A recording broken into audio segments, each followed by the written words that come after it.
أهلا بيكم في حلقة جديدة من لسه بتنفس، ومعاكم فاطمة عادل. أنا مش عارفة إمتى بالظبط بدأ الإحساس ده، بس اللي أعرفه إنه كان موجود طول الوقت من غير صوت عالي، بس ما بيبطلش. وفي حاجة جوايا دايما بتقول مش كفاية.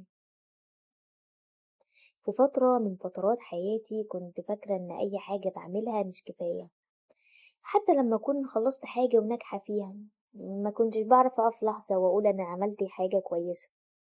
كنت دايما بلاقي نفسي راجعة أبص على نفس الحاجة تاني وأقول كان ممكن أقدم أحسن، كان ممكن أظبط أكتر، كان ممكن أكون أهدى، كان ممكن أكون أسرع. ومع الوقت ما بقاش فيه لحظة فرح حقيقية بأي حاجة، كأن كل إنجاز بيعدي من غير ما يسيب أثر، من غير ما استوعبه. لحد ما في يوم وأنا قاعدة لوحدي كده لقيت نفسي بسأل نفس السؤال اللي بيتكرر جوايا من غير ما أحس: هو أنا كفاية؟ وساعتها بس خدت بالي إن السؤال ده مش بيخلص، كل ما أجاوب عليه يرجع يتسأل تاني بشكل مختلف، كأن في حاجة جوايا مش عايزة تصدق أي إجابة. ومن هنا بقى خلينا نتكلم بهدوء، مش ككلام نظري ولا كأننا بنشرح فكرة، بس كأننا بنحاول نفهم إحساس عايش جوانا كلنا. هو احنا ليه أصلا بنحس الإحساس ده؟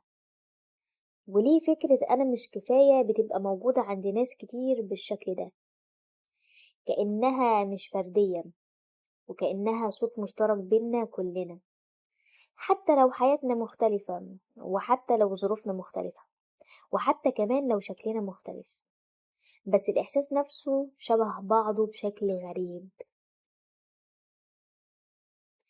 الحقيقة إن الإحساس ده مش بيجي فجأة، هو بيتبني مع الوقت، بيتبني من المقارنات اللي كنا بنعيشها من واحنا صغيرين، من كلام بيتقال بنية كويسة بس بيسيب أثر مختلف، من توقعات بنحطها على نفسنا من غير ما نحس، ومن فكرة إن لازم نبقى دايما أحسن، ودايما أسرع، ودايما أكتر، وكأن أي وقفة معناها إنك واقف مكانك.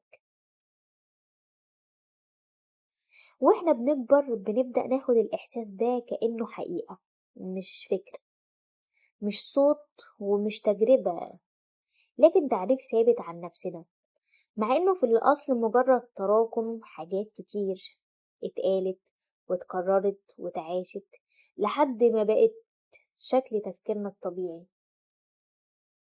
وبنبدأ ندخل في مقارنة مستمرة من غير ما نحس، نشوف حياة غيرنا من زاوية واحدة ونقسمها على حياتنا بكل زواياها، نشوف إنجازات الناس من غير ما نشوف الرحلة اللي وراها، ونقارنها ببداياتنا اللي لسه في النص.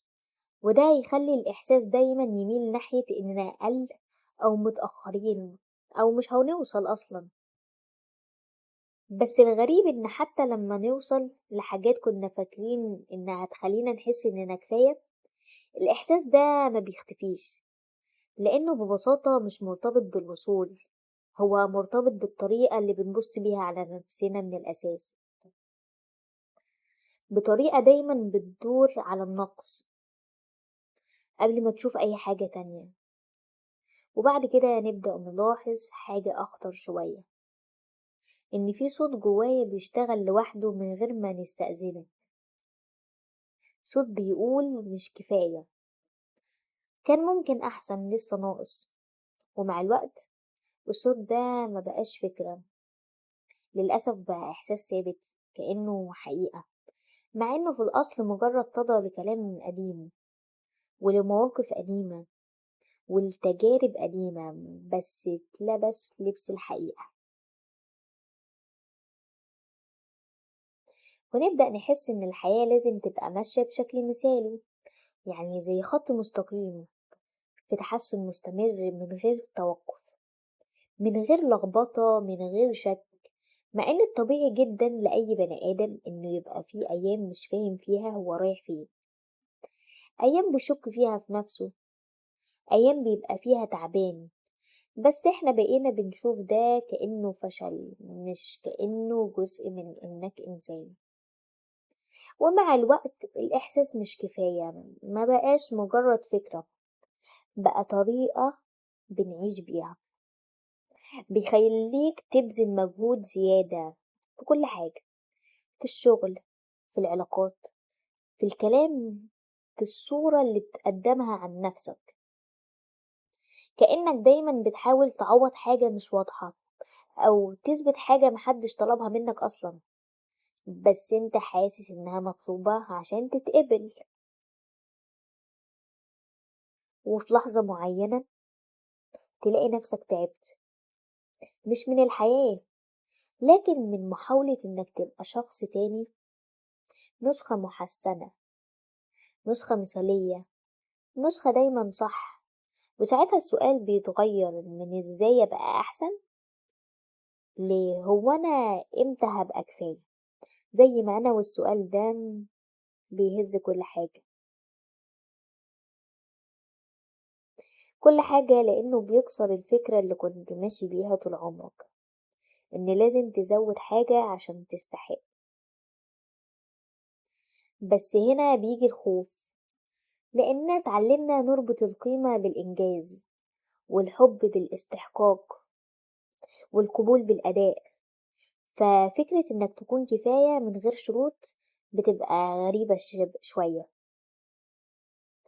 شبه غير منطقية، مع انها ابسط حقيقة ممكنة، انك انسان وكونك انسان مش محتاج اثبات. بس الوصول للاحساس ده مش لحظة واحدة، ده رحلة طويلة جدا، من انك تلاحظ صوتك الداخلي من غير ما تصدقه فورا، من غير ما تمشي وراه، ومن غير ما تخليه يقودك.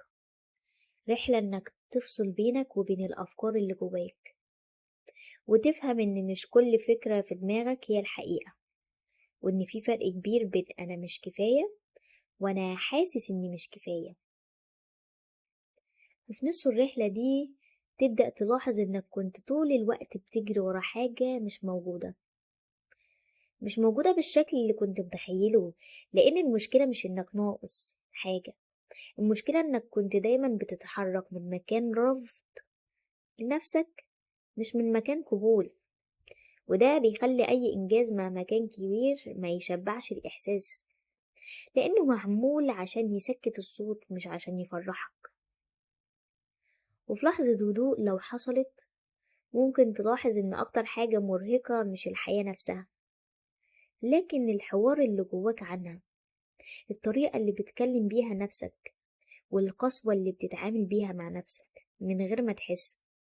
ودي حاجة محتاجة شجاعة، مش كل حاجة مرة واحدة، لكن كل يوم شوية، انك ما تهاجمش نفسك وما تقللش منها، وتسمح لنفسك تبقى إنسان مش مشروع لازم يكتمل.